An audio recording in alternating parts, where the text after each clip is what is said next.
This is a synopsis of Edward III by Dr. David Mycroft, who edited the script and plays a role in the play too. So the story of Edward III isn't really about the Wars of the Roses. It's about the 100 Years' War between England and France over the control of the French monarchy.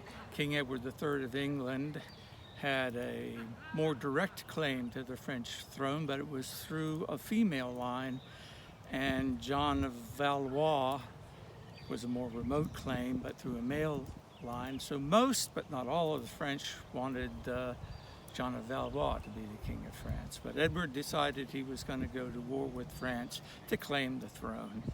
Meanwhile, Edward had subdued the Scots, but the King of Scots, King David, decided he might take advantage of the conflict between the French and the English to get some autonomy back. So he's started to raid the north of England.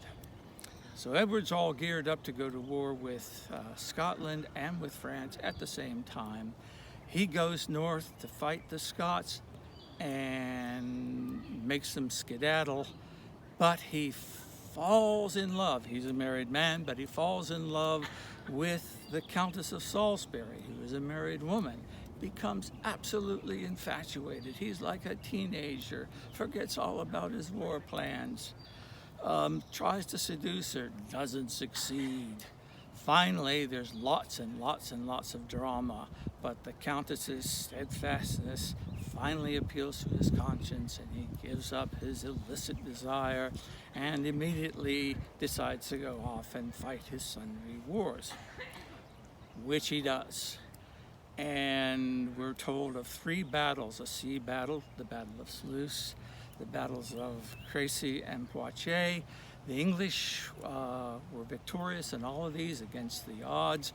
The Prince of Wales, the eldest son and heir of Edward III, called Edward the Black Prince, is particularly distinguished in the battles.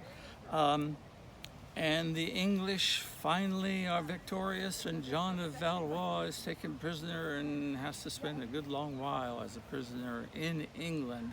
But in the course of all this, there's several tests of both of the kings' loyalty to the ethics of kingship and nobility, and they fail miserably.